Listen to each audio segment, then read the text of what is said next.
નમસ્કાર દર્શક મિત્રો, આપ જોઈ રહ્યા છો આચાર્ય ન્યૂઝ. હું છું વિરોચક દિનેશ કુમાર બાબરિયા કે નમસ્કાર દર્શક મિત્રો, નવા વિડીયો સાથે આપ સૌનું હાર્દિક સ્વાગત છે. હું છું સોલંકી દર્શના. ભાવનગર જિલ્લાના 366 પૂર્વ ચિંતન દિવ્યાંગ લાભાર્થીઓને કુલ ₹59.12 લાખની કિંમતના 737 સહાયક સાધનોનું નિઃશુલ્ક વિતરણ કરવામાં આવ્યું હતું. કેન્દ્રીય સામાજિક ન્યાય અને આધારિકતા રાજ્ય મંત્રી શ્રી BL વર્માએ જણાવ્યું હતું કે ગુજરાતની પાવનધરા પર જ્યારે હું આવું છું ત્યારે ગર્વની અનુભૂતિ થાય છે. ગુજરાતના પોતાના પુત્ર અને દેશના વડાપ્રધાન શ્રી નરેન્દ્રભાઈ મોદી માત્ર ભારત દેશના જ નહીં પરંતુ દુનિયા લોકપ્રિય નેતા છે. તેમના નેતૃત્વ દેશમાં અનેક બદલાવ લાવ્યા છે. વડાપ્રધાન શ્રી નરેન્દ્રભાઈ મોદીના નેતૃત્વમાં સુગમ્ય ભારત અભિયાન એક નવા સમયની શરૂઆત છે. આજના સમયમાં દરેક કચેરી, બસ સ્ટેન્ડ, રેલવે સ્ટેશન અને જાહેર જગ્યાઓએ દિવ્યાંગ માટે સુગમ બનાવવામાં આવી છે. દરેક જાહેર જગ્યાએ રેમ્પ વગેરેની વ્યવસ્થા કરવામાં આવી રહી છે. દિવ્યાંગજન જાતે જ જાહેર જગ્યાએ જઈ શકે, સ્વાવલંબી બની શકે તેવી વ્યવસ્થા કરવામાં આવી છે.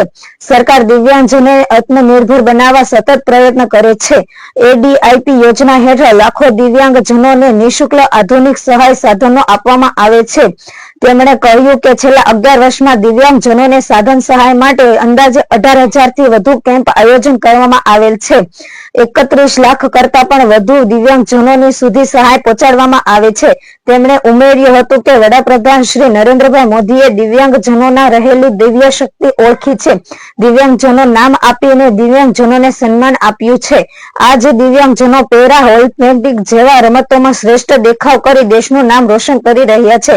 મંત્રીશ્રીએ દિવ્યાંગજનોના આરક્ષણ વાત કરતા કહ્યું કે પહેલા સરકારી નોકરીમાં દિવ્યાંગજનોને માત્ર 3% જ આરક્ષણ મળતું હોય જે હવે 4% મળતું થયું છે. તેમજ ઉચ્ચ શિક્ષણ માટે 5% કરાયું હોવાનું તેમણે જણાવ્યું હતું. તેમણે કહ્યું કે દિવ્યાંગજનોને પહેલા 7 પ્રકારની શ્રેણીઓમાં સમાવિષ્ટ કર્યા હતા. હવે તેમણે 21 પ્રકારની શ્રેણીઓમાં સમાવિષ્ટ કરીને તેમના દિવ્યાંગ સર્ટિફિકેટ આપવામાં આવ્યા છે.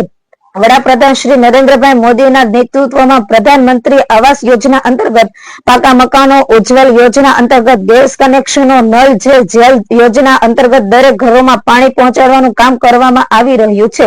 સરકાર દ્વારા આવી રહ્યું છે. દેશના 10 કરોડથી વધુ ખેડૂતોના ખાતામાં 2000 લેખે વર્ષમાં 3 વખત પૈસા જમા કરવામાં આવી રહ્યા છે. આમ ખેડૂતોના રૂપિયા કોઈ દલાલ હાથમાંથી નહીં પરંતુ સીધા જ ખેડૂતોના ખાતામાં જઈ રહ્યા હોવાનું જણાવ્યું હતું. તેમણે ઉમેર્યું હતું કે સબકા સાથ, સબકા વિકાસ, સબકા વિશ્વાસ અને સબકા પ્રયાસ નામના મંત્ર સાથે અમારી સરકાર કામ કરી રહી છે. આ સાધન સહાય થકી અનેક દિવ્યાંગજનોના જીવનમાં આમૂલ પરિવર્તન આવશે.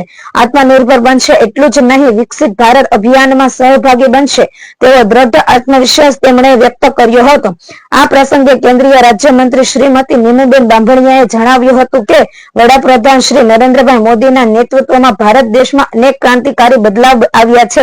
દિવ્યાંગજનો માટે સરકારશ્રીની અનેક કલ્યાણકારી યોજનાઓ અમલી કરી છે. સમગ્ર બોટાદ અને ભાવનગર જિલ્લામાં અંદાજે 2700 જેટલા દિવ્યાંગજનોને એસેસમેન્ટ કરવામાં આવ્યું છે અને તેમને જરૂરિયાતો સમજાવવા માટે આવતી હતી.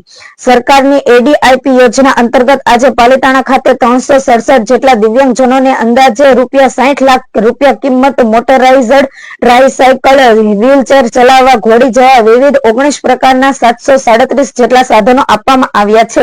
આ સાધનોથી સહાય દિવ્યાંગજનો પોતાના કામો સરળતાથી કરી શકે એટલું જ નહીં સ્વભાવભેર જીવી શકે. મંત્રીશ્રીએ કહ્યું કે મને બોટાદ અને ભાવનગર જિલ્લાના દિવ્યાંગજનો પોતાની અપાવતી જણાવતા કહ્યું કે અમે સરખું સાંભળી ન શકતા હોય એના કારણે અમે ઘણા ડોક્ટરો પાસે ગયા હતા. એમણે અમને જે સાધનો આપ્યા તે બરાબર કામ આપતા ન હતા પરંતુ એલ્મી કંપની અને આપના સહયોગથી જે સાધનો અમને મળ્યા હતા તે ખરેખર સારા છે. આ સાધનો થકી અમારી અનેક તકલીફો દૂર થવાનું કોઈ કારણ જણાવ્યું હતું. આ કેમ્પ દિવ્યાંગજનો માટે ઘણો મદદરૂપ બન્યો હતો. ભાવનગર જિલ્લાના કુલ 2067 દિવ્યાંગોને 3783 સહાય સાધનો નિઃશુલ્ક રીતે વિતરણ કરવામાં આવ્યું હતું. તેમણે જણાવ્યું હતું. બ્યુરો ચીફ દિનેશ કુમાર બાબરિયા ઘેટી સાથે રિપોર્ટર જીતેન્દ્ર સોલંકી, રામધરી.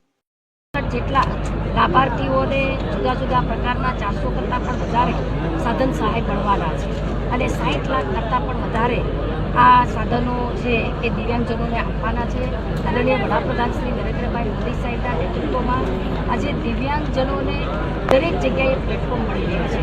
આદરણીય મુખ્યમંત્રી શ્રી ભૂપેન્દ્રભાઈ પટેલ સાહેબના નેતૃત્વમાં, અમિતભાઈ શાહ અમારા ગૃહમંત્રીના નેતૃત્વમાં આજે દિવ્યાંગોની અનેક સરકારી યોજના દ્વારા દિવ્યાંગો પગભર ઊભા રહી શક્યા છે. ભાવનગર, બોટાદ જિલ્લાના તમામ વિધાનસભાને લઈને એક મોટો એસેસમેન્ટ કેમ્પ કરવામાં આવ્યો. એમાં 2600 કરતાં પણ વધારે દિવ્યાંગજનોનું એસેસમેન્ટ થયું અને 5 તારીખે બોટાદની અંદર પણ કેમ્પ યોજાયો, 6 તારીખે શિહોરમાં અને 7 તારીખે પાલિતાણા. આમ જુદી જુદી જગ્યાએ દિવ્યાંગજનોના સાધન સહાય આપવા માટે આ કેમ્પોનું આયોજન થયું છે.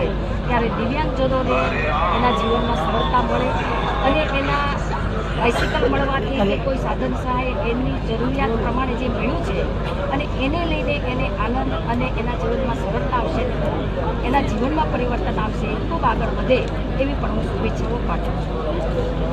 मैं तो सर्दी में से आया था, ठंड बहुत पड़ रही थी. अब वहां पर आया तो गर्मी बहुत हो रही थी. मैंने जाकर कपड़े चेंज किए, कपड़े चेंज करके आपकी तरह से फिर कुर्ता पजामा में आया. तब जाकर मैंने 5-6 किलोमीटर की पद यात्रा की. ये मेरा सौभाग्य है कि मैं दूसरी बार मंत्री हूं.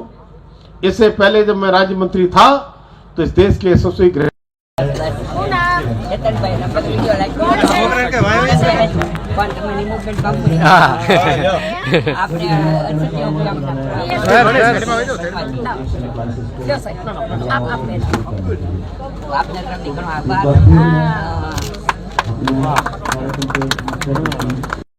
જગ્યા આપીએ છીએ. બાકીની તમામ લોકોને જે અહીંયા ઉપસ્થિત છે એ તમામ લાભાર્થીઓને આ સુવિધા 100% મળવાની છે.